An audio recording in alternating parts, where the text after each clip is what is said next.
又到咗神秘之夜復刻版嘅時間啦，咁呢一集嗰個嘉賓咧就相信都係神秘之夜有史以嚟最有份、最重量級嘅嘉賓啦。咁就係後邊大家見到熒幕上面嘅 Laura Eisenhower， 咁佢就係美國總統艾森豪威爾嘅曾孫女。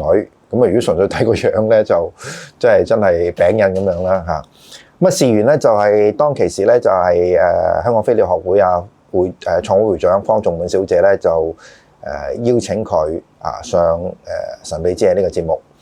咁呢度我覺得係相當之榮幸啦，因為就一位咁重量級嘅嘉賓阿 Moon 佢係約咗嚟即係同我一齊做節目咧。咁呢個係對我一個好大嘅信任嚇。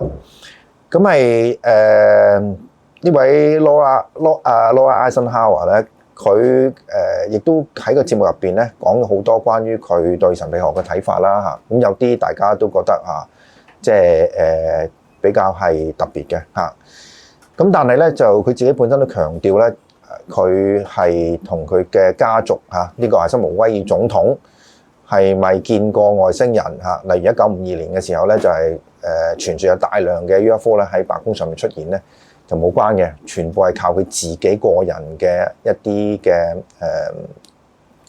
直觀啦，或者係一啲嘅努力咧，而係得到一啲咁嘅睇法咁樣嚇。咁無論如何點都好啦，就即係一個美國著名家族嘅後人咧，佢能夠嚟到香港。亦都係參與咗香港飛鳥學會嘅研討會嚇，入邊亦都發表咗好多意見嚇，跟住咧就上咗神秘之夜，咁呢個係我非常之覺得榮幸嘅。咁但係咧，由於嗰個節目本身當其時咧係以英語進行啦嚇，咁我就喺個節目入邊咧就話稍後咧就會有呢個英語嘅字幕，咁但係咧係呢個承諾咧係冇實現到嘅。但係結果今日咧，由於有人工智能嘅協助，咁我哋咧就可以咧好短時間之內咧將佢呢個節目嘅入邊嘅對話咧就譯成字幕，甚至有埋中文嘅翻譯。咁呢個亦都好多謝咧，就係參與呢個工作嘅技術人員啦嚇。咁呢個嘅咁圓滿嘅結局咧，咁我就比較遺憾嘅就係方仲滿小姐阿 Moon 咧。今日就未必見到啦，咁所以今次呢個嘅復刻版咧係獻給香港飛鳥學會同埋香港飛鳥學會嘅創會會長阿 Moon，多謝大家。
神秘之夜同大家見，咁大家好奇怪啦，點解今日淨係得我一個？其實就唔係嘅，因為咧大家陣間會聽到一段訪問，就係一位相當之著名嘅人物啦，就係 Laura Eisenhower。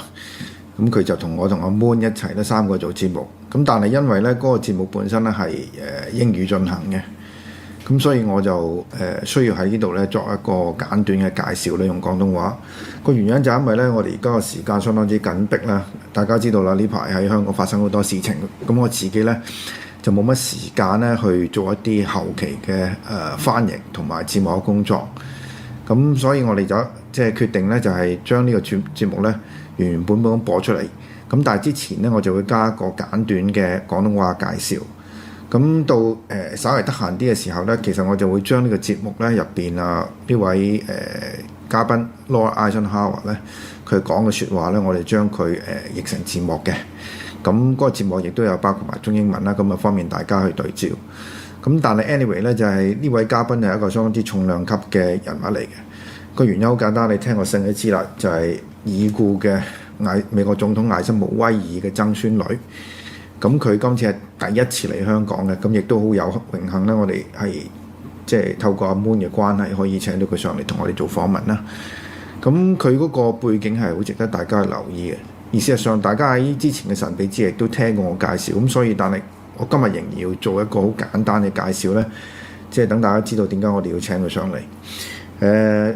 艾森豪威爾總統咧，就喺美國即係第4次世界大戰之後嘅一位相當之著名嘅軍人出身嘅總統啦。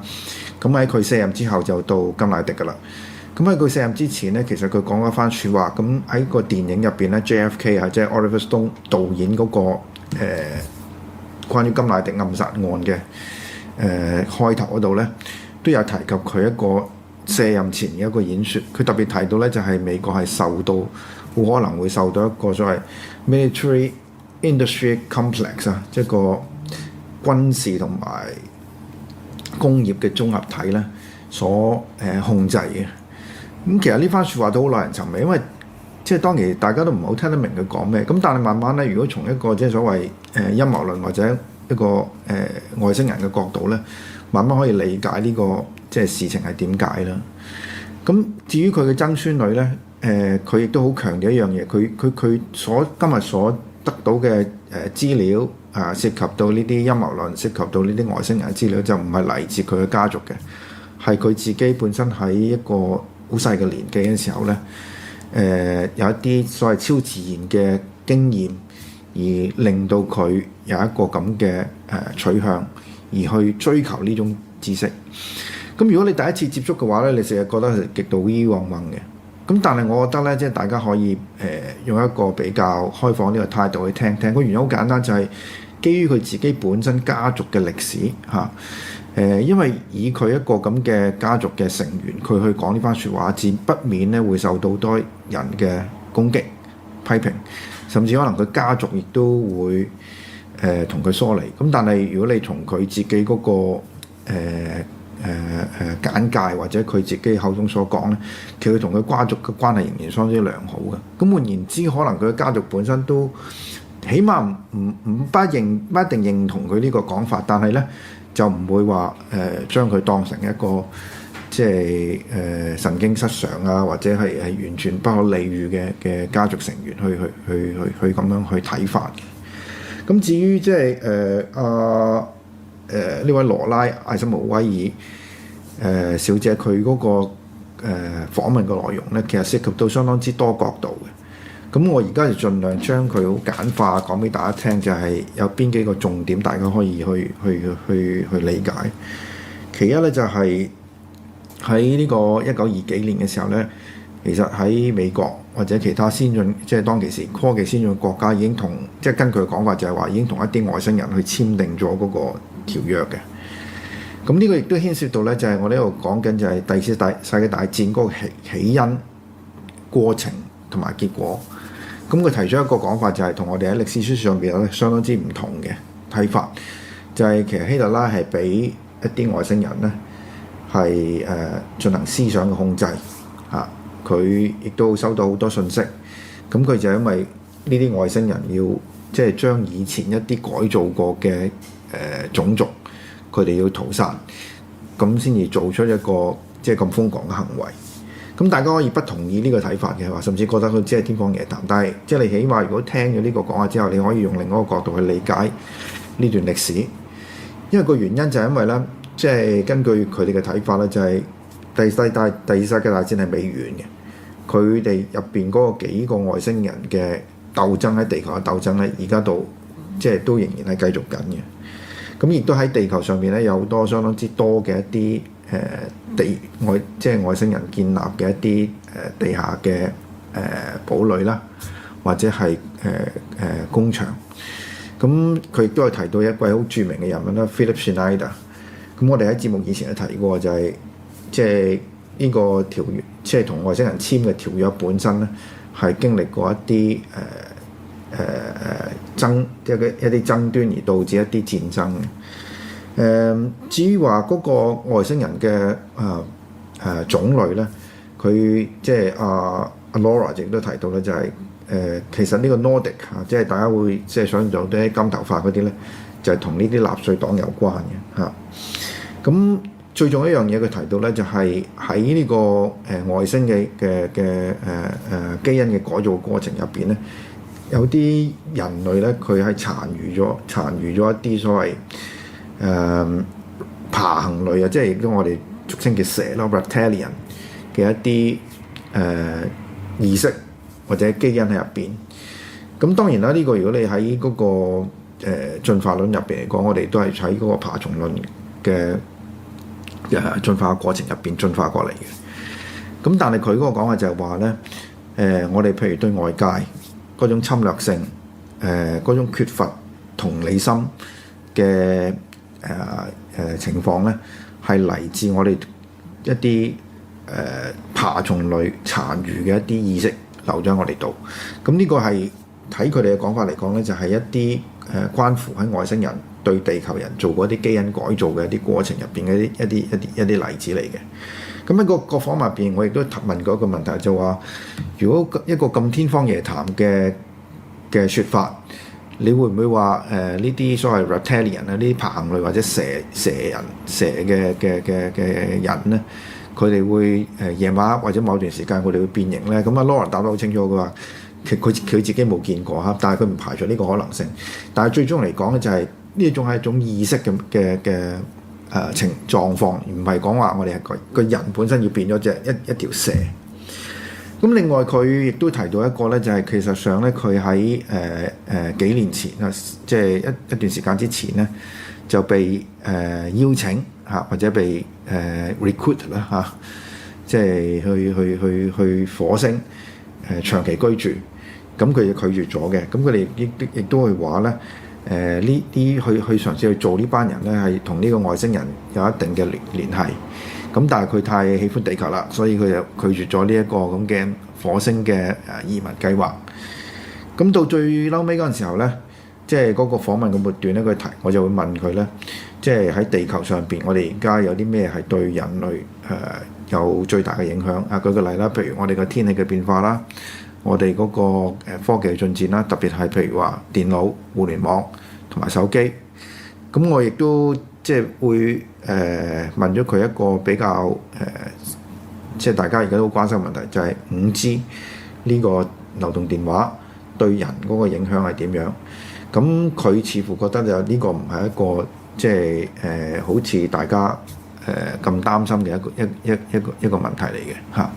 咁但係 anyway 咧，佢就會覺得咧喺而家呢個情況底下咧，好多係世界政府嘅精英，佢哋都有一個後備嘅計劃，就係假如地球嗰個即係情況嚇，特別係講天氣啦，或者環境嘅問題係惡化嘅話咧，佢哋就會有一部分人咧就移居去咗其他嘅地方嚟嘅。咁可能其中一個移居嘅地方就係火星啦。咁所以咧，呢個亦都解釋到點解近年咧，即係以美國為首嘅政府或者其他政府咧，佢哋唔係太重視去面對或者處理呢個氣候變化嘅問題啊。咁 anyway 成個嘅訪問大概係1個鐘頭30分鐘度。咁而家我就即係將嗰個節目咧就cut 咗去呢個訪問個過程入邊。咁當然啦，即係喺呢個節目播出嘅時候咧，喺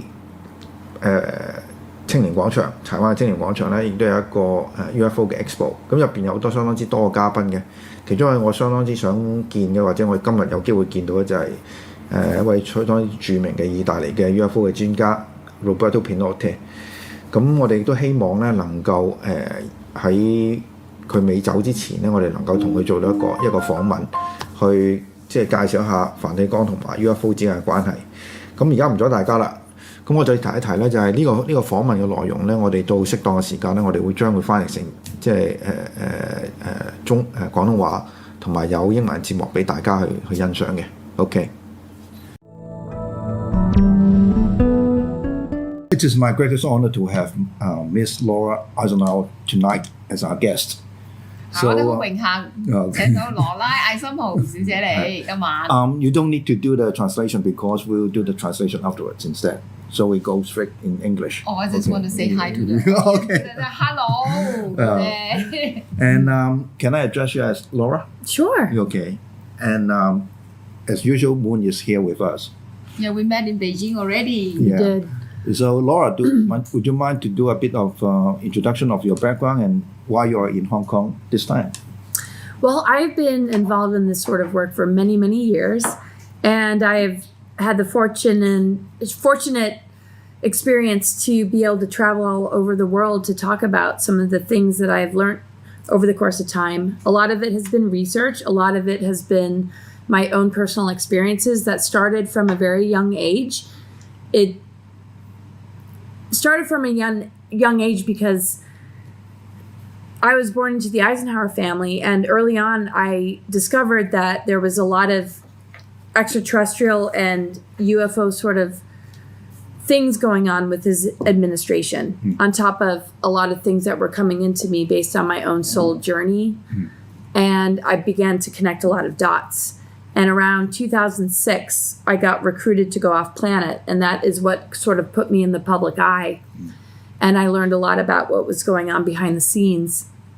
And when I began to see the connection between that recruitment to go off planet to Mars and what took place in his administration, I started to speak about it, and a few journalists and people that were interested picked up on my story and began to give me more of a public forum. And ever since then, I've been traveling the world. I've been doing a lot of conferences in the United States, speaking about ET government treaties, and also, the fact that people are having contact and abduction experiences, and also a much larger picture connected to this ascension window period that we're in that has to do with the expansion of human consciousness, and what all this means at the end of the day as far as where we're heading as a human race, and what our true potential is. And that's my favorite part of it, because there's a very, very positive message that is connected to a lot of things that might seem to some to be sort of maybe scary or confusing. Oh, yeah. But people recognize you, I guess. The first one is that your family name, Eisenhower. So would you mind to explain a bit what is the relation between you and the family? Well, yeah, President... We translate. No. We do it afterwards. Oh, the dubbing. Yeah. Okay. So President Eisenhower is my great-grandfather, and I grew up very close to the family. I did not know him personally, but he actually visited me when I was a child and helped me to understand the work that I'm here to do. And I found it very odd to have his presence with me. I did know his wife, Mamie, my great-grandmother, and I was with her when she transitioned. I knew her for a few years before she died. And Eisenhower's son, whose name is John S.D. Eisenhower, my grandfather, I spent a lot of time with and visited him every year until about 2011, 2012, when he transitioned. So I've always been close to the family, but there was not a lot of information that I was given about UFOs or ETs or anything along those lines. It was stuff that I found out on my own. Until what age you start getting UFO in the picture? Ooh, I was about 10 years old when I started to clue into the fact that there was something going on with the Eisenhower administration in terms of extraterrestrials. The first thing that I saw was a newspaper article when I was standing in the grocery store line with my mother, but it was a newspaper that was meant to be a joke, sort of like in a lot of different countries they have sort of the spoof sort of joke newspapers or magazines. So it was something that nobody would normally take seriously, but when I saw it as a child, I was like, I think that there's some truth to this. When was that? Probably. She was 10 years old, right? Yeah, so I would say it was like 1983. I was born in 1973. And I saw that and I started to just feel really opened up into trying to like understand what that was all about. And I did a lot of research. I asked a lot of questions too, you know, to family members. And they didn't give me a lot of information at all. Well, you were 10 years old only. They're not going to tell you much, yeah? No, and even later on in life, they still didn't tell me anything.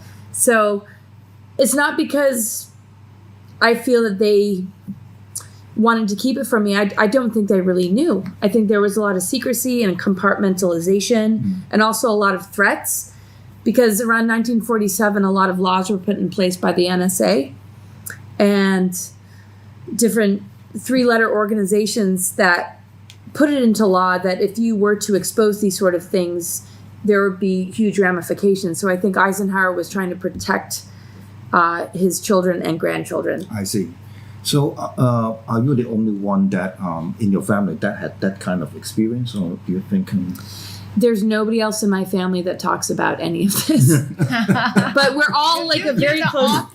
Yeah. And I have a big mouth, and so I've always been really curious, and I've had my own experiences. Like I said, in 2006, I was offered something that I turned down, but it helped me to connect a lot of dots. And, you know, I'm still trying to figure out what it all means to this day.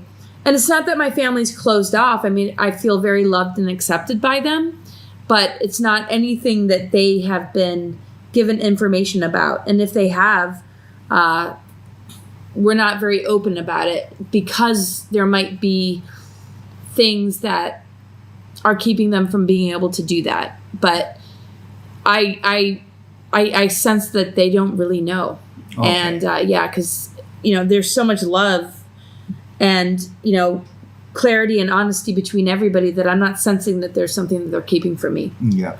You know, things have changed, but when you experience that kind of, supernormal experience, did people call you weird at that time? Yeah. I'm used to be calling weird. We are still being called weird. Yeah.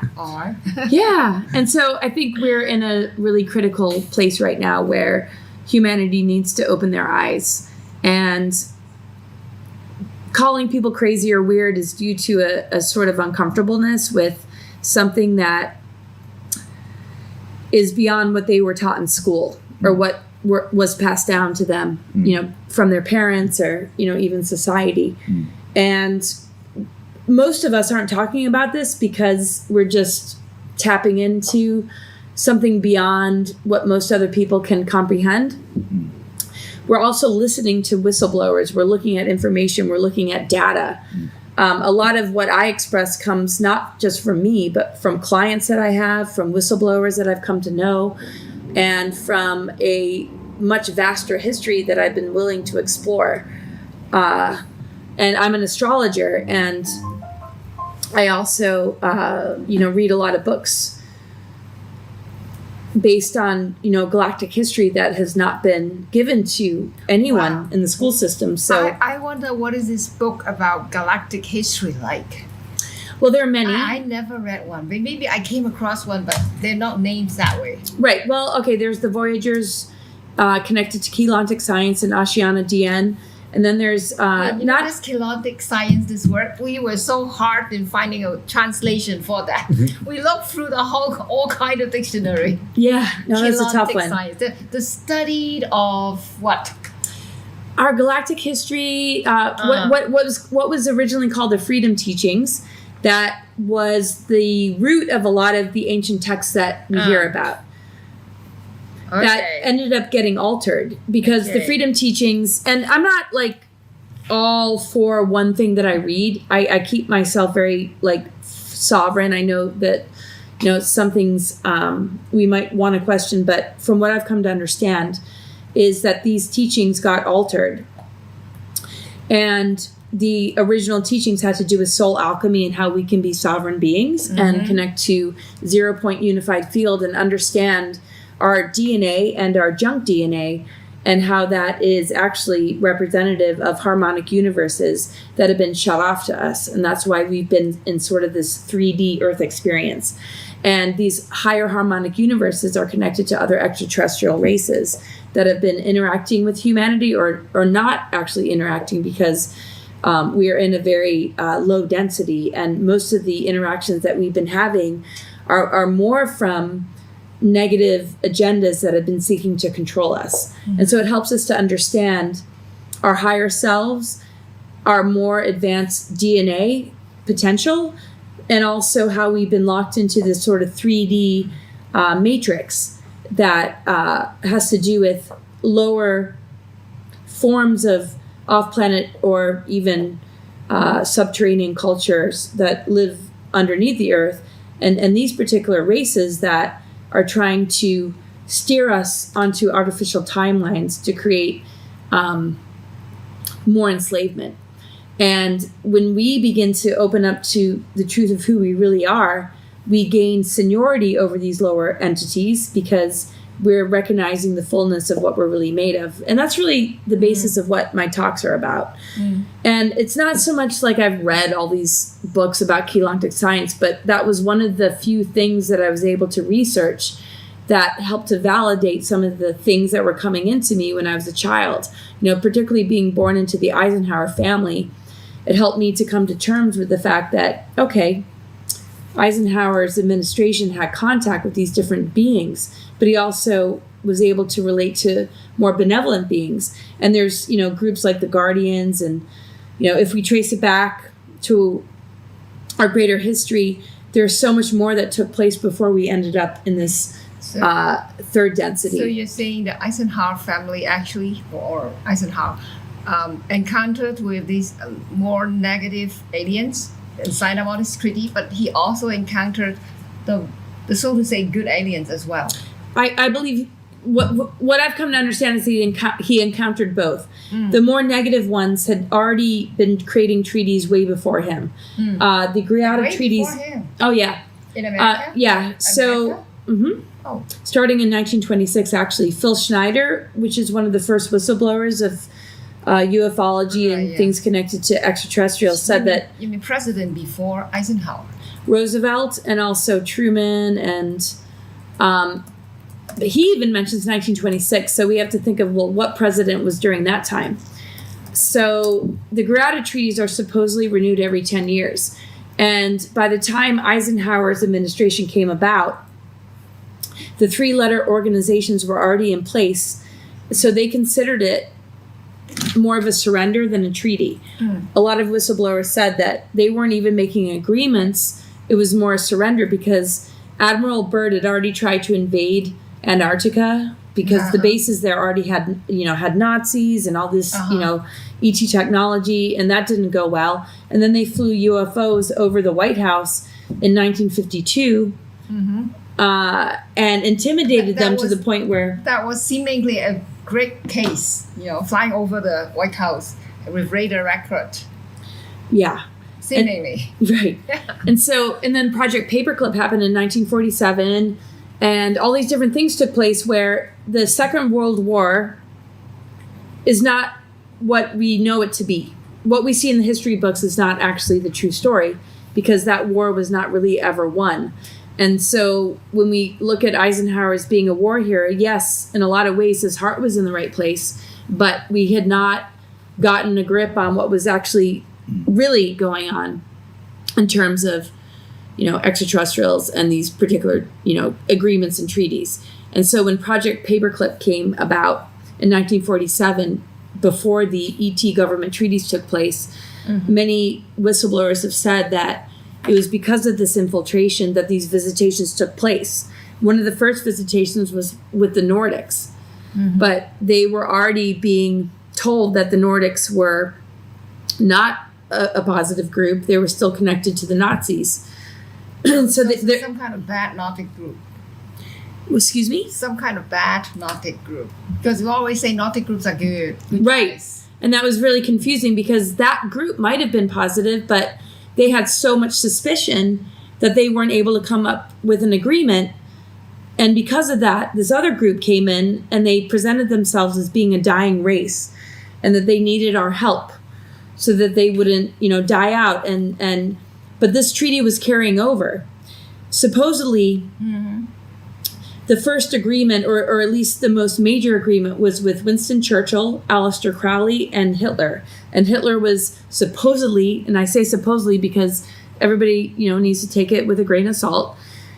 Hitler was mind controlled through the Tavistock Institute and pushed into this agreement in order to create genocide to protect a certain race that they thought was going to be the ruling race. It was the most advanced race. Very Hitler. Yeah. Topic. Yeah, and the whole eugenics thing and we're the superior race. They felt like it was good.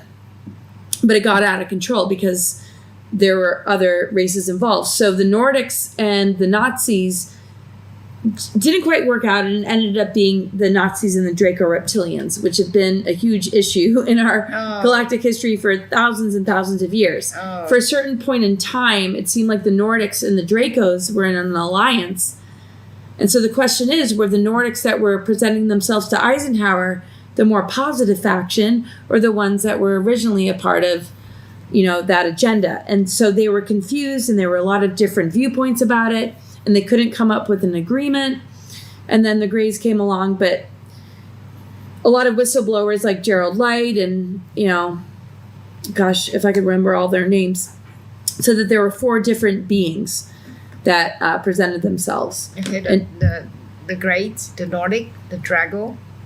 And a reptilian. And the reptilian, and then the EBEs, the extra biological entities that were more cloned.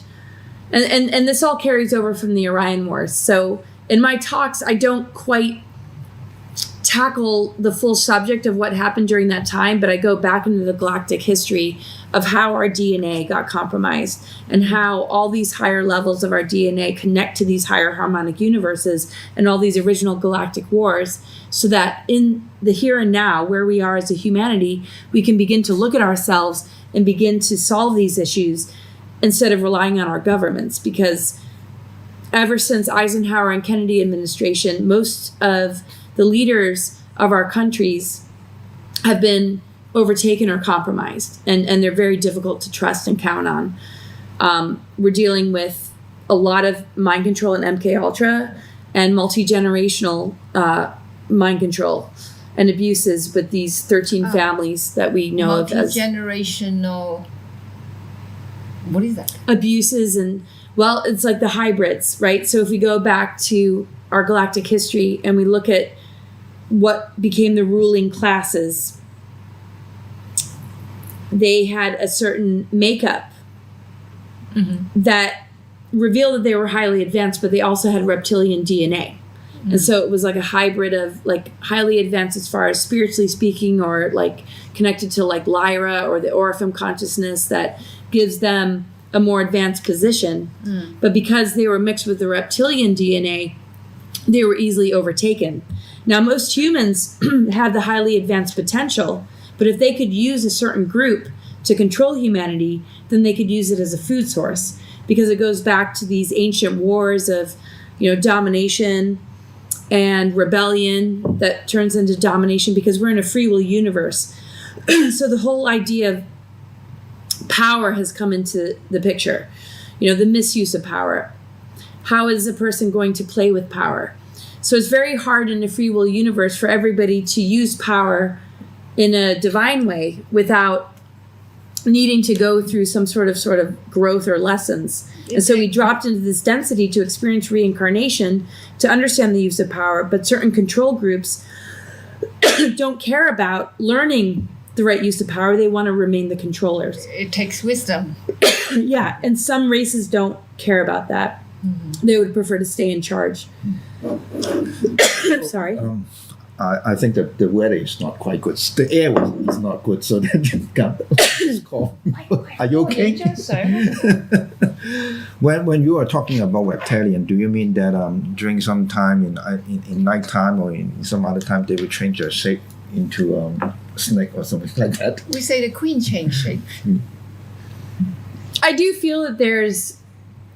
I do feel that the 13 families is a hybrid race that can easily be targeted to turn into reptilians. And The 13 controlling race, the rich races. yes, and they branch off. And I do feel that they have this genetic compatibility to these off-planet groups that want to control humanity that take them over. And it doesn't mean that they want that. So we don't want to necessarily blame the humans, but from what I've come to understand with certain interviews that I've done with people that have been involved in it, is that they can snatch out a person's consciousness and put a reptilian in there. And that's why they do these ritual abuses. And that's why they do things that are so foreign to us. So it's kind of like saying if we were a hybrid of like a kangaroo, right? And we were pulled out of our body and this other consciousness came in, that we would actually be this other being for a little while and then come back to a human form again. And so there's compartmentalization, and the trauma-based mind control creates alters where you can be dealing with somebody that's connected to this sort of scenario where they might be oblivious to it and they might seem like a personal, like a reasonable person and a good person. But then there's this other influence that comes in and uses them to does that make sense? I feel people like this. Is in split second they are somebody else, something else, and in split second they are back. And they don't necessarily know this. Right. And that's why when we get really angry at these agendas, we have to realize that, you know, a lot of humans that might hold positions of power don't really recognize what's actually happening. And that's something we need to overcome as a humanity, because it ends up creating these control systems that we buy into. And if we can starve these systems, we can help these souls to choose their higher aspects. They're using them so that we buy into it, give our power away, whether it's religion, government, the medical industry, or the Hollywood industry. Education. And yeah, exactly. But it doesn't mean everybody that's a part of it is negative. It just means that we need to start to understand what we're made of so that we can come together in unity and rise above it and utilize the best gifts that we all carry instead of have this other force come in to feed. Because most individuals in humanity are by nature good. And even the ones that are being taken over by these entities by nature are good. And they, you know, so it's sort of like a form of possession. So when people look into the paranormal world and they see ghosts or entities, Possession, yes. yeah. So we need to understand that when we can come together and recognize what's going on, we can help expel these beings so that we can focus on the best of ourselves. You know, because humans don't realize that they're in a trance of a mind control that comes from the artificial intelligence that these beings want to bring in. Sorry, I didn't mean to cut you off. Let's go back what you mentioned. I guess it is more about consciousness than shape. It's when you're talking about reptilian, you mean reptilian consciousness instead of having a shape of a snake. Yeah, I mean, I know a lot of people say that they actually do shapeshift into these forms. I personally have never seen it, but if we look at it from a consciousness level, it's going to target that part of humans, because we all have a reptilian brain, we all have mammalian, we have right and left brain. And these agendas are really trying to addict us to a matrix that keeps us from being able to ascend into the fullness of who we really are. I have a naughty question. Sure. How is that reptilian brain like? No left and right? it's more instinctual, and it seems to be more aggressive and more like wanting to dominate. So to me, I look at it like the negative ego of ourselves, where we just want to win and we don't care about anybody else. And it's just, the thing is, we're in a very fragmented humanity, and we can look at all these different races as separate from us, but they all represent aspects of us. And when we can integrate it into wholeness, that reptilian energy actually has its place. But when it's the thing that's trying to rule and take over others, then it suppresses higher consciousness. So we all have to look at ourselves, because to me, we win the war within ourselves by doing the inner work, by understanding where have we hooked into that agenda. If there's a reptilian agenda, where have we bought into it? Where do we want to dominate and win? So a lot of times we're unconscious, right? Because there's so many world wars, and we're taught to choose sides. We're taught to fear other races. We're taught to have gender inequality, or, thinking that this is how we should raise our kids. And it's because we've been taught this, and it's something that is in our culture. It's embedded in society. So it's not our fault. It's just something that we pick up on. And we're taught that if you don't follow this, then you're either a failure or you're rebellious. And we're dealing with a galactic situation where rebellion is the reason behind it. So the question is, what operates this matrix? So when we look at the planetary energies, there's things like the Saturn moon matrix. There's manipulations that are taking place with dark technologies that actually manipulate the planetary consciousness. Yeah, I'm very curious about this dark technology. We had that translated on the PowerPoint, and we have it on all the poster about this dark technology. It creates reversals. So instead of being able to connect to the higher octaves of the planetary consciousness, we operate on the lower levels. So the lower level of Saturn is control and domination. And it's actually, that's why the word Saturn and Satan are connected. And it creates sort of a vampiric system where it feeds on individuals, and it takes their power in order for it to be in power. The higher levels of Saturn, as far as astrology is concerned, is teacher master. So when we overcome these obstacles, we actually learn to become teachers and masters, like self-mastery. And, we're kind of put in this experience to rise above these obstacles. If we don't rise above the obstacles, we are enslaved by them. If we don't feel the ambition to overcome them, then they feel like things that are constantly attacking us, and we become victimized by it. But when we can look at it like a warrior or an athlete, then we take on the challenge, and we keep jumping over the hurdles until we recognize that we're actually fully sovereign, and we don't have to be limited by these things. So it takes a lot of self-determination and willingness to not be limited. And because we're conditioned as children, it's very difficult, because the school systems, our society, our parents, and everything that we've been handed teaches us to not even think about venturing into that arena. That's why these topics are so difficult for people, and they want to call people like us crazy for exploring it, because it makes them uncomfortable. Right, it goes beyond their comfort zone. Most of them, they have no background on that. So we have to start from zero to have them even start thinking and pondering on it. It usually takes a big life event, like a big crisis. For some people, losing a loved one. For some people, injury and accident. I mean, it takes sometimes a huge crisis for a person to step back and re-look at reality. And hopefully that doesn't need to happen for people, and they can just have an open mind, because there's greater cosmic and universal forces that want us to be free of this matrix. But because the matrix is based on a reward system, people think of it in terms of, well, I won't be successful if I think in that way. I will lose my job. I won't make any money. And I'll have to, start from square one.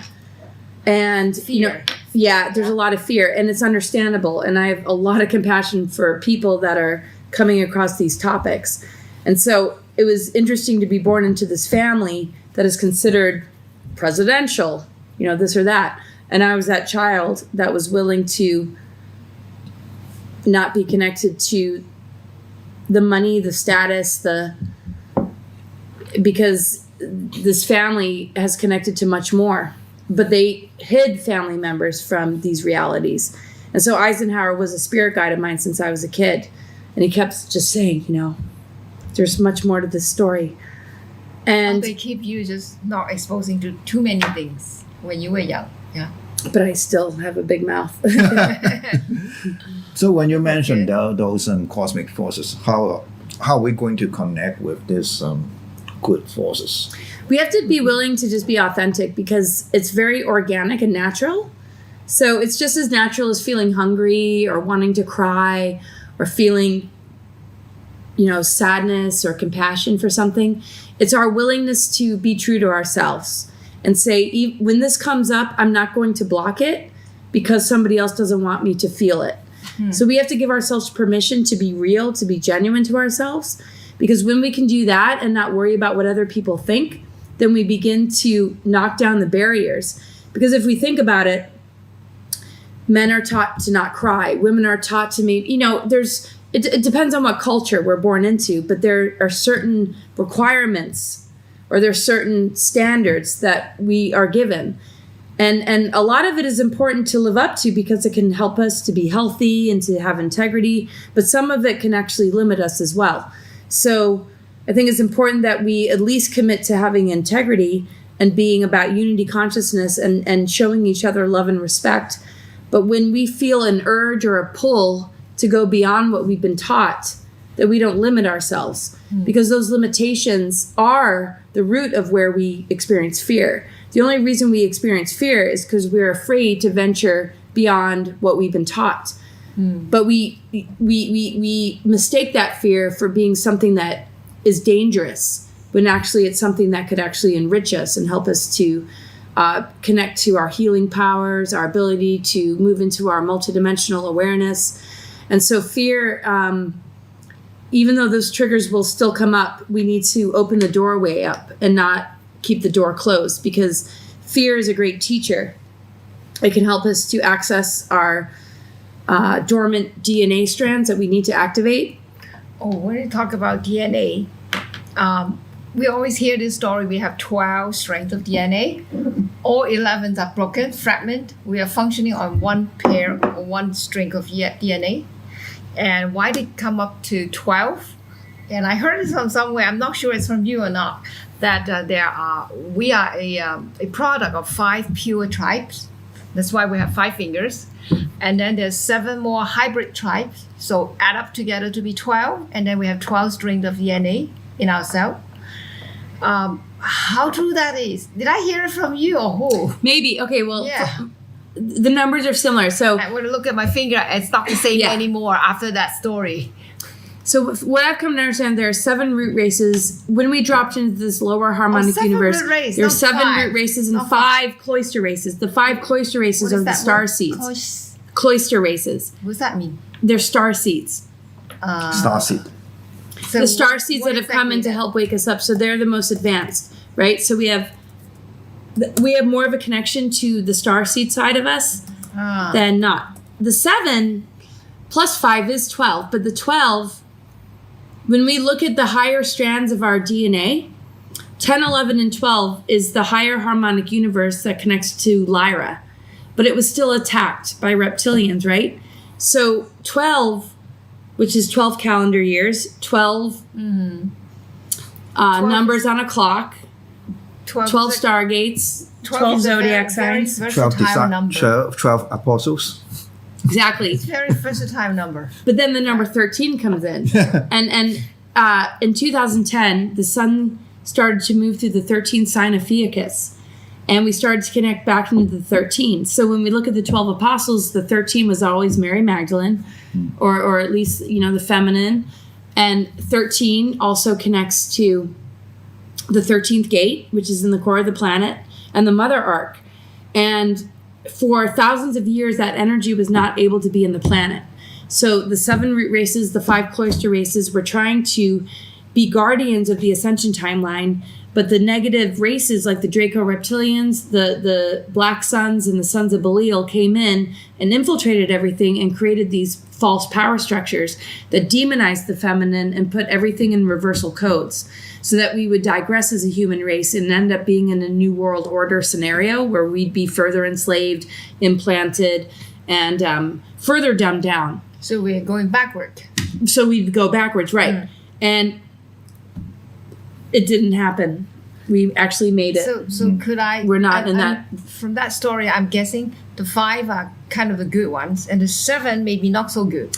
They're good, but they've been So taught they try to to mix war it up? with each other. They've been taught to fight with each other and create genocide. And so these darker agendas have taught these different races to fight with each other, right? So we see like the Aryans, like the Nazis, wanting to wipe out the Hebrews or the Jews and create this whole other system.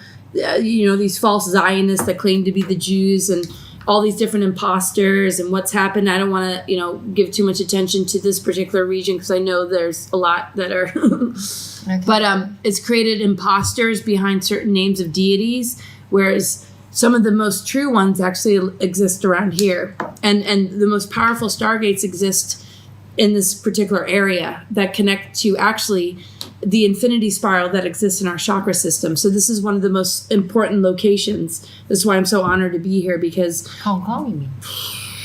yeah. Where?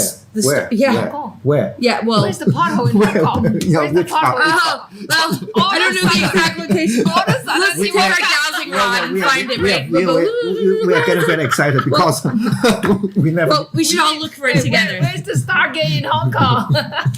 Well, it's not far from here. Oh. But I don't know exactly where Is it it is. beyond Hong Kong? Yeah, well, okay, so the 8th and 9th are like Okay, Tibet. it's not in Hong Kong. Yeah. No, but it's all, these are all the ley lines of the thing that activates chakras beyond our, we only hear about our 7th chakra, right? Our crown chakra, which is very important. But the Buddha consciousness, the stargates that exist with the 8th and 9th that actually connect the Andromeda and Milky Way core exist in this region. Yeah. Small to the east, the Orient. Yeah, and that's Yeah. why it's a very targeted place. So that's why it's, I don't know how much I can say without us. Well, let's see, when will we find that? We'll find will it. you ever go and try to find that? Yeah, well, why don't we all make a trip out of it? Okay. I'll go. I follow you. Okay. But you need to stay longer here. I would love to. Oh my gosh. Yeah, so as we come to terms with or get closer to the knowledge of other extraterrestrial races, we actually start to activate dormant strands of DNA because these higher races are actually connected to higher levels of ourself. And the lower ones are only plugging into the places in us that are unconscious, right? So they feed on us and they take advantage and they encourage us to give our power away because they're very vampiric. They compromise their DNA on purpose to remain the controllers because they were the original rebelliers or the ones that rebelled. We are the original rebellions. Well, the original rebellions aren't necessarily negative, except some created a control system to feed on us because they never wanted to stay connected to the 0-point unified field. And they're part of this conflict that we're in because we're in a free will universe. But if we look at it like it's ourselves that are waking up, we can unplug and recognize that all those different forces exist within us. If we look at a tarot deck or the zodiac, all those lower entities and elements are a part of our own nature. And it's up to us to decide what we're going to align with. And it doesn't mean that the other ones go away. It means that they transmute and they become a part of it. So if we look at the 0-point unified field, and we allow that to be the dominant force behind the decisions we make and the things that we do, these lower entities that want to control us don't have anything to plug into anymore. And so when we look at society and culture, most of it is about us giving our power away. But we do that within our own self when we negate our higher consciousness and our greater wisdom. We hand it to something else to decide for us. Or we attach ourselves to the money system or something that we don't recognize as corrupt because it looks good on the outside. And so waking up is really understanding like where we best use our energy. and recognizing that we're one with it all too, so that we don't have to create an enemy. We don't have to see it as an enemy. We can see it as a part of our lower self that we don't need to attach ourselves to. It can be something we accept without it being the thing that makes or creates decisions for us. Like, we can exist in a culture that's not very advanced and take the higher road and hang out at a temple. Like, there's all these temples right here in Hong Kong, right? So we went to 3 or 4 temples on the eastern right. So there's Island East. So like you guys, you come from the higher place, and that's why you do the work that you do. Even though you wake up in a matrix every day, just like I do, we're not creating our reality from that level. And so we're a part of helping to activate humanity to do the same, which will help everything shift and change, which is why a lot of the crimes against humanity are being exposed, because a lot of people are choosing their higher nature over the one that allows these things to still exist, because they're unconscious to the fact that there's actually corruption that exists behind them. So, does that make sense? Yeah, we're talking about a lot of tribes. This is probably part of this galactic human history. 星人歷史. Yes. Yeah. Because I think a lot of people will feel very, very bombarded by all these names. Yeah, it gets confusing with all the names. Right. Yeah. So we better stop here, and then we go to the small studio. Okay. Because somebody is going to take this. We go back to our topics, and one thing I would like to ask you is that in this modern world, we have so many problems right now. For example, we have the climate problem, we have the population problem, and we also have the energy problem. What do you think is the greatest threat to humanity right now?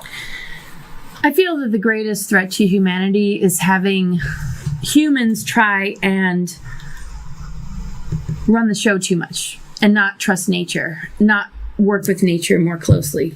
I feel like the earth, the cosmic and natural forces, the earth energies, the elements hold the greatest intelligence, and we need to be more receptive to what they have to say.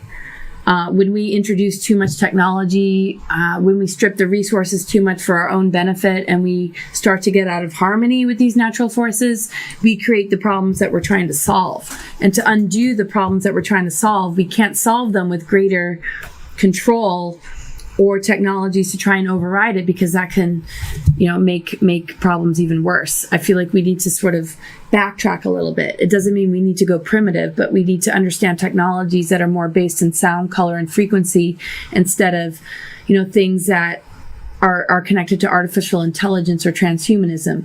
I feel that supplements our consciousness, because we are expanding as a humanity. We have the opportunity right now to awaken dormant strands of DNA.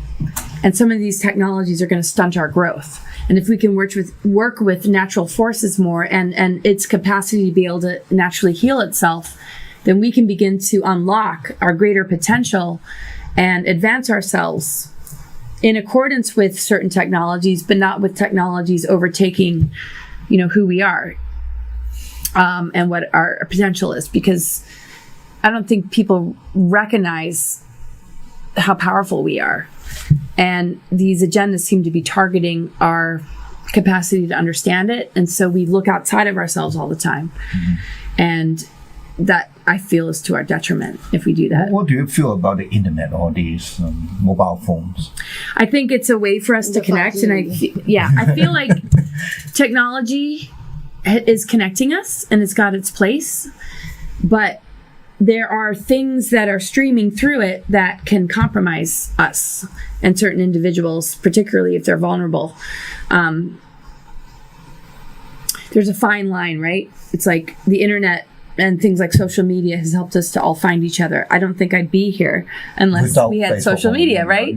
Yeah. But we also know that there's an infiltration where our data is being collected, there is surveillance, and there are ways to manipulate humans through that information. But if we're awake enough, if we're conscious enough, if we are operating from our own authenticity and our own sense of power, there's nothing that can harm us. But do you think a mobile phone is a form of mind control? Yes and no. It certainly has that capacity to be able to do that, just like certain things in our food, certain things that stream through our television sets, that come through, media, religion. I mean, we're surrounded by things that want to compromise us and control us. But if we are devoted enough to a path of awakening and we are able to question the things that are coming at us, we can actually take down the very things that are trying to stop us through these very devices, right? But do you think the 5Gs, the frequencies of 5Gs will harm our mind or our brain? Well, we're in sort of a battle right now. The answer, right? Those who say yes, they say okay, and those who say bad is very bad. Very extreme, the answers. I feel like both forces are coming at us. We have organic ascension signals and artificial intelligence signals constantly coming at us. And every moment we get to choose which one we're going to align with. And when we choose authenticity, being on a spiritual path, having integrity, but also humility to be able to hear our own inner voice and also learn lessons along the way, whatever's coming through these devices can't really control us. And what we end up putting into these devices can actually help awakening the awakening of humanity, because we're able to reach each other. So it's almost like saying the weapons against us can become tools for our greater growth if we have the mindset to be able to think in that way. So we see a lot of different types of people. So, okay, for example, chemtrails or geoengineering. We can look at those things and deny that they're there and say, oh no, that's nothing. Or we don't want to look at the darkness, and we can just be in denial. And then there's other people that look at that stuff and go into fear and anxiety.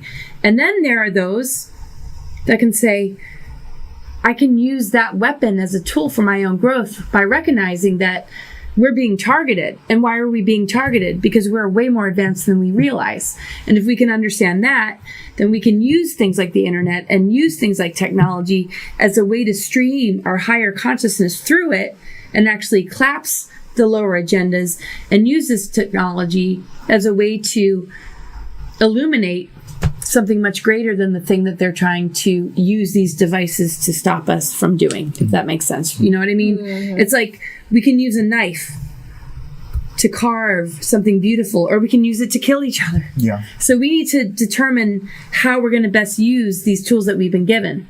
And if we're controlled to use these tools in a way that's harmful for ourselves and for others, whether that's unconscious or conscious, then we're stuck in that matrix, which to me is like a program.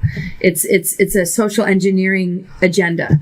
And if we can use it as a way to bring in our thoughts, our ideas, our truth, the greater picture that we've been kept from, then that is the very channel or means by which we can all connect in unity consciousness. Yeah. So it really depends on how we use we use the technology. That's how I feel. Or whether we can master the technology. But they don't necessarily be bad. Right. And one rumor or conspiracy that I heard recently is that the reason why all the governments in the world are not doing work on climate change is because they are thinking of leaving the Earth. Leaving with all these elites and leaving all of us behind to suffer. Do you think how do you call it? There are 5 or 6. The Chinese word for it is 分離文明, civilizations that's being torn away from here. Yeah, well, I was invited to go along with that. I was recruited to go off planet in 2006 to join a Mars colony. That basically was exactly what you're talking about. And I refused to go because how could I possibly live with myself if I were to be a part of an agenda that used the tax dollars of humans to be somewhere else while they have to live under some sort of new world order or engineered catastrophes and storms that have become superstorms because they have the ability to generate something much worse. So when we look at movies that have Armageddon scenarios, end of the world scenarios, to me that's an artificial timeline, right? So when I was recruited to go off planet, I noticed that this was connected to an artificial timeline. And even though they said, oh, this is for your protection and safety, I didn't believe it. I said, this might be or might not be, but I'm not out for myself. I refuse to live somewhere that benefits me and screws over everybody But else. where is that? Mars. So they were going to take me to Mars. And that's actually what put me in the public eye, that story. I see. Yeah, because I exposed that story, and there was a lot of other whistleblowers that confirmed that there are colonies on Mars. Which means that they already have a colony. Yeah, but the agenda's not really working out very well because a lot of us are speaking out against it. And we are protecting this Earth. We are protecting humanity and the organic ascension timeline. That one is way more connected to an infiltration of the secret space programs that have created agendas that are out for themselves and nobody else. Originally, those agendas were more positive, and it was about protecting the human genome in the event of a catastrophe that was based on maybe solar events or a polar shift. But based on my research and my soul experience, we're here to be on Earth and to ascend with the Earth. And it's an event that is taking place, particularly what the Mayans understood the peak date was 2012. And this window period called the stellar activation cycle is when the stargates begin to open and the Earth grids begin to heal and the mother energy is anchored back into the planet. And that's what I was being told when I was a child. And that's why I didn't go to Mars, because since I was a child, I was tasked with making sure that I would protect this timeline amongst many others like yourselves. But were you invited to go there or being ordered to go there? I was first invited and then ordered. Well, pretend to be a recruitment interview first, right? Yeah. I was like, So they go interview only. Well, no, they set me up with a partner. And they targeted me based on tracking me and finding me at a location that they sent one of their agents to meet me at, who they located through Looking Glass Technologies as a person that I had known in the past. It's a very complicated story. And so when I met him, he was already familiar. And what they did was, through him, they tried to convince me to go to Mars. It's a long story, but I said, let me talk to the people that are telling you this. And he said, no, you can't talk to them. What I came to understand was they're called the Aviary. They're connected to MJ-12, which have their hands on alien technologies that were a part of ET government treaties. And this particular group have a lot of cover occupations where if you knew them on the surface, you would say, oh, that's just a physicist. Oh, that person just... When you dig a little bit deeper, they're connected to psychotronic weaponry, MyLabs, which are military abductions, and gang stalking, and all sorts of nefarious things. And I started to realize that when I was with this person. And I refused to go. Oh, so you looked up their background? Yes, but most of it you couldn't find any. And I was like, no, don't give up. Keep researching. And it took me about 2 weeks to see the connection between alien abductions, not all alien abductions, but certain MyLab abductions, certain things connected to artificial telepathy, and things connected to Mars colonies and colonizing Mars, and Project Paperclip, and the infiltration of the secret space programs and certain defense departments in the government, shadow government, and how it had taken over this group that recruited this partner in, who later found me at an event and wanted to kind of like drag me there, right? So it seemed like a date, like, yeah, we're going to go to Mars. And I'm like, well, he's going to go to Mars anyway. He's like, no.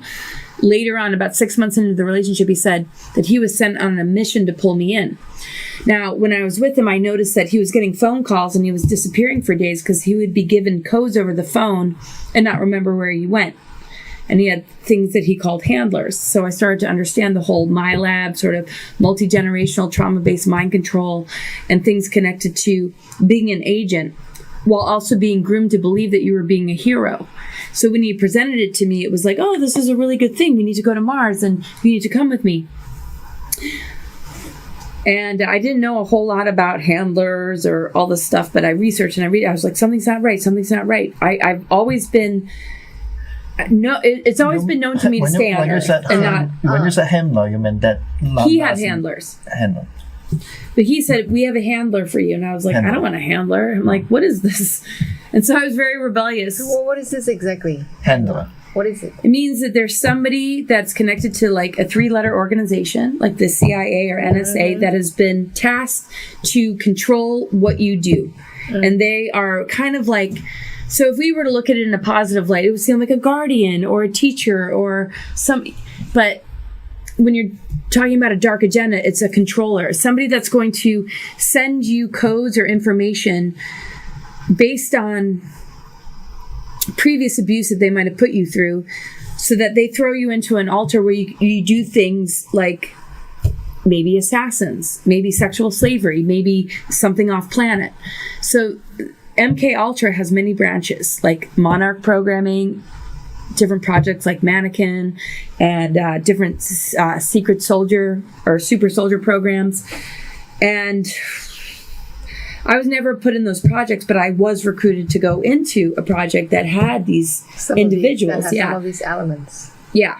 And basically, they pull you in as a child and they put you through a lot of stuff. They mostly induce them with drugs, and they basically mind control you and they splinter your personality so that you're basically somebody that they can use to drug traffic, to do assassinations. Like JFK assassination was one of their tools. And so my partner was pulled in, and I noticed, oh my gosh, because I was thinking, I've seen this in a movie. Is this really happening? He's calling them. I'm like, and they had code names.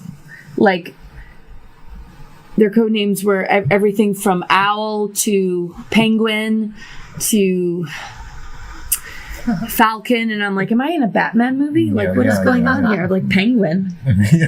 They had all these code names, right? And they had these different groups where they said that they were studying different abduction scenarios. And my partner was like, oh yeah, they were studying me. And then they realized that I was going to help us to get to Mars, and then they wanted to work with me. And my intuition was telling me that they were sending him artificial signals. It's a long story. And there's a lot of legitimate abduction scenarios, but this one had been infiltrated, which I understood. And when I found their names, I tracked it to a person named Paul Benowitz.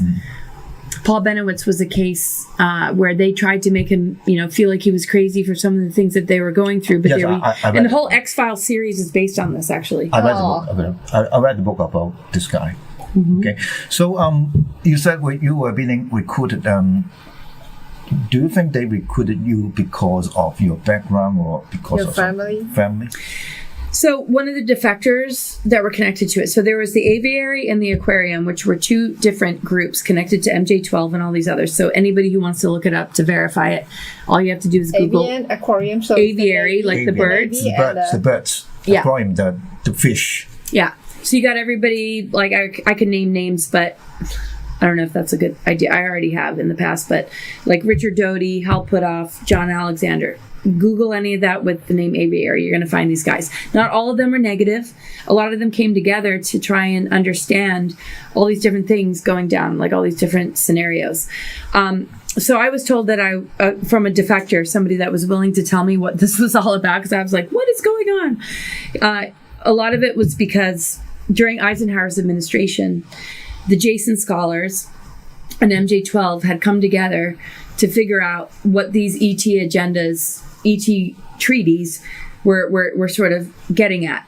So one of the Zeta groups were talking about alternatives 1, 2, and 3. Alternative 1 had to do with the possibility of like blowing open a hole to get rid of pollution. Alternative 2 had to do with underground bases. Is that polluted? That we're going to die? Some people think that the ozone hole... To open a hole? Yeah. Well, some people think that the ozone hole was the very thing that they tried to do. But who knows, right? This sounds almost like a... It is. It's like a sci-fi movie gone bad. Alternative 2 had to do with underground bases. Alternative 3 had to do with colonizing planets. So everybody from William Cooper to the Zeta Talk website to all sorts of different whistleblowers have talked about this. And I can verify that this is not just a myth. I was up against it, being recruited to go off planet. So I researched it a lot, like what is up with this Mars colony stuff? And then I found alternative 3. And when this defector told me that, well, during your great-grandfather's administration, they were getting information about what needed to take place in the event of cataclysms. So Andrew Bashaga, who was a part of Project Pegasus, who was connected to DARPA, said that DARPA is a project of Pentagon. right, and it has to do with like defense related things.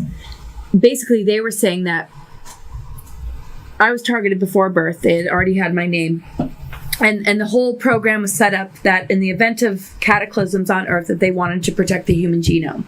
And so Andrew Bishagwa and I, became friends over time. We still are.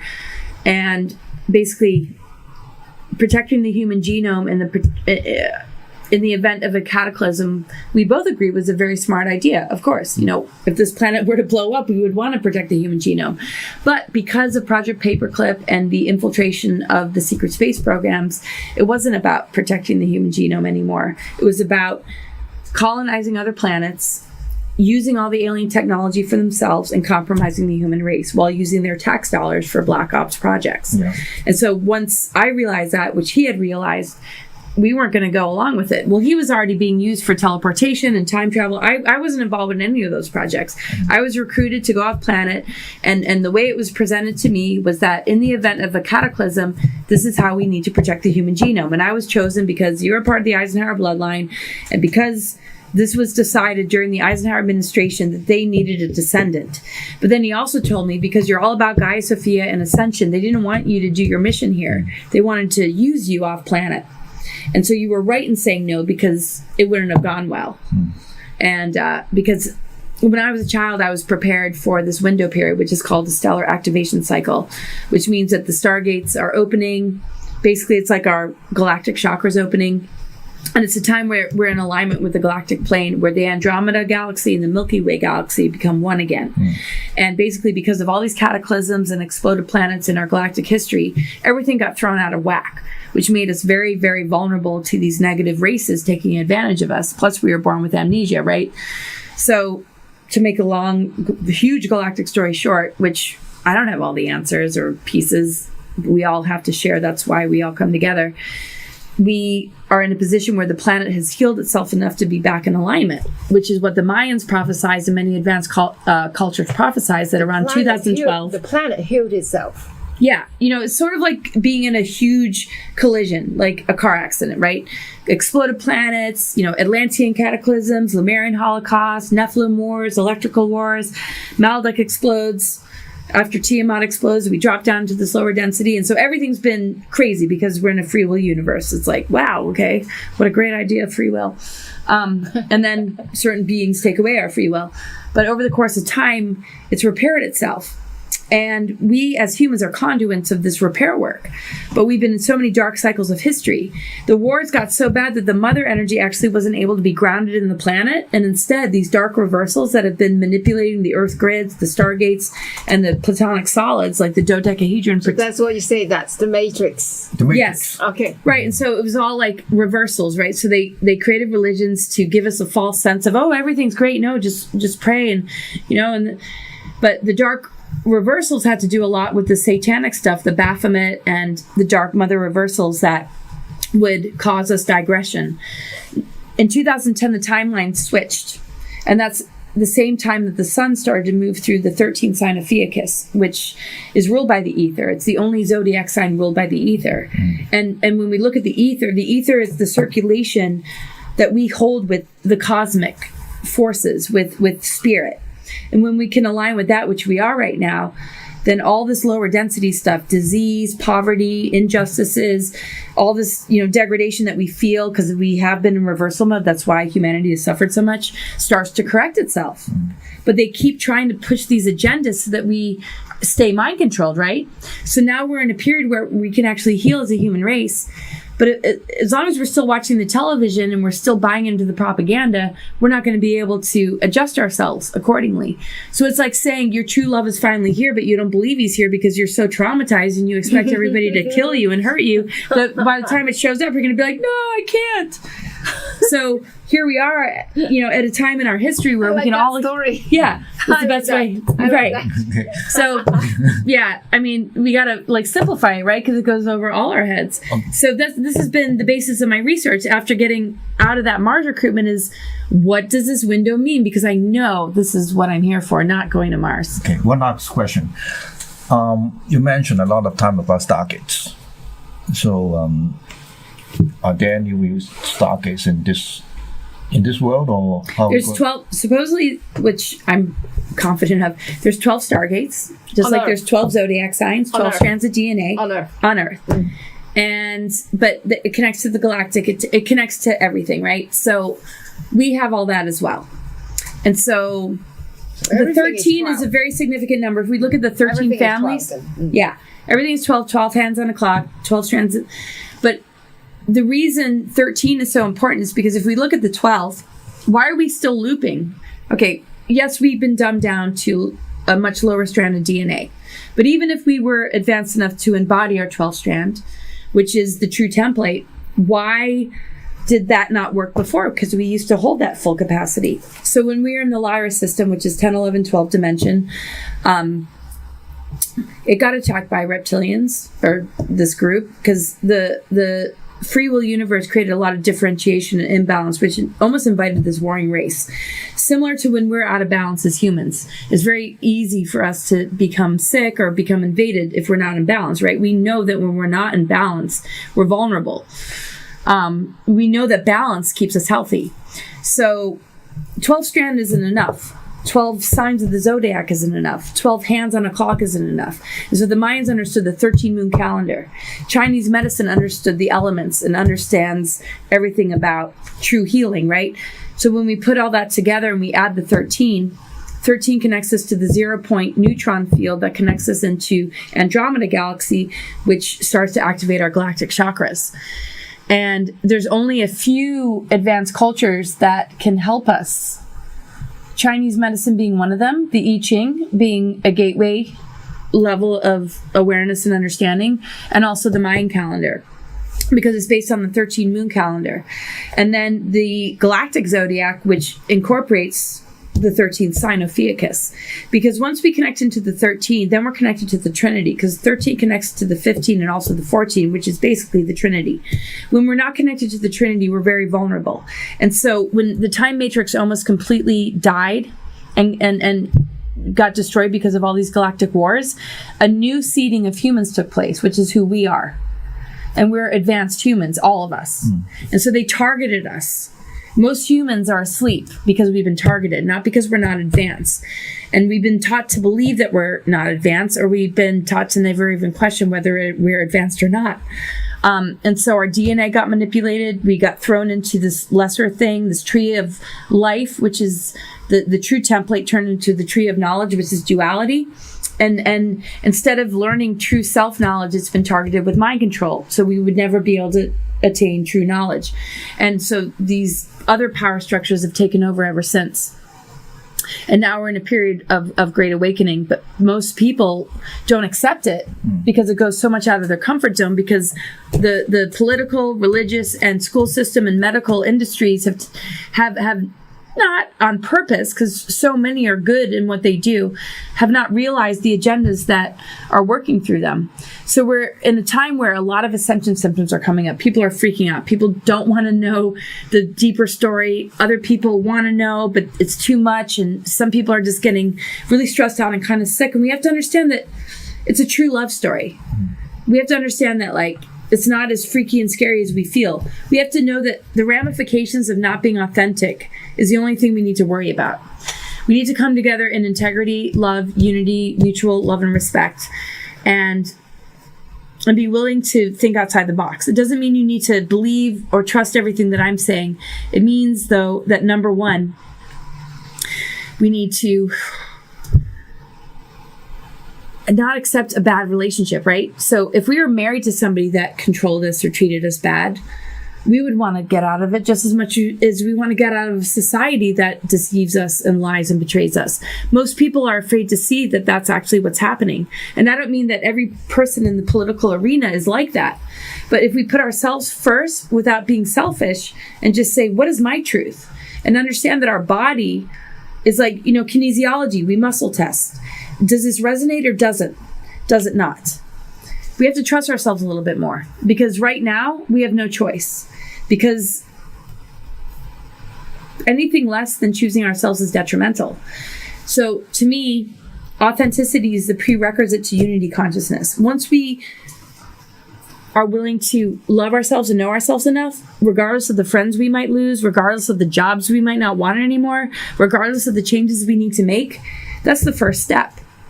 All I know, being born into the Eisenhower family, saying no to the Mars agenda, making the choices that I made in order to honor my truth and what my soul was telling me, has created more synchronicities and magic than anything I've ever been able to experience. So I know it's scary for some people, but just know that when you let go of the things that don't serve you, there's a greater magic and synchronicity that comes in, because the universe and the earth is a higher intelligence, and it connects us with whatever people think is God or goddess or whatever. But we need to cut the cords with the matrix. And they make it really difficult and scary, right? Because certain laws are put in place, and this is going to be what happens if you do this or that. But if we all do it together, it doesn't stand a chance. And so this is a time where we can all, really hold hands and rehabilitate and come together and figure out the best approach, because these lesser entities have nothing on us, but yet they have conditioned us to live in enough fear to not want to venture outside of the boundaries that they created. We need to have our own boundaries, though, as far as how much we're allowing in, based on, our connection to the divine, the earth. Just even spending the time to just look at a plant or look at a flower or look at a bird will help to activate us through the BS. Sure. Yeah. I think if you really do what Laura suggests, you will find the truth about yourself. Okay. To live truthfully. Yeah, and we have to know, it's a lot to accept this information. And so I do astrology readings, and I help people to understand, well, what is your map? Because we all have a different map. We're not all the same, but yet we're all one, right? We all have, there's so much diversity amongst us as far as our storylines, the way we're raised, and what we're up against. And when we understand our astrology, which I find is very helpful, it doesn't mean that somebody needs to know it.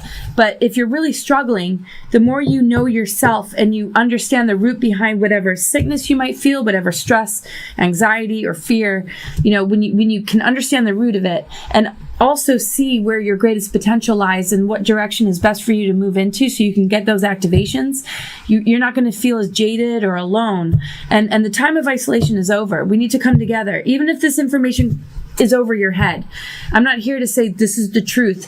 Take what resonates and leave the rest. But all I can say is the most important thing that I feel is the truth is that we come together. And we just laugh and love and share what we can and be open to these greater conversations and be willing to correct ourselves based on having an open ear. Some people are like, this is the truth. It's like, we have to be fluid. We need to be a part of a greater conversation is what I'm saying. Yeah. And this is the most that we can get, because we are having another program, right? That was a long discussion. Yeah. And a lot of information comes really out. Very grateful that Laura is here. Oh, thank you. And, We can feel that when she talks, she's really into it. Yeah. Giving out a big bombarding energy. And I wish you will have a successful expo. Thank you so much for having me. It's really nice to meet you. Like to have you, in Hong Kong in the future. I'd love that. Oh my gosh. We'll do a tour to go to the potholes. Yes. Oh my gosh. And This most is of the all, most powerful one in China. You will be the guide who take us to the Stargate. Let's do it. Yes. Thank you. This time she does it by Bye-bye. herself, leaving the earth.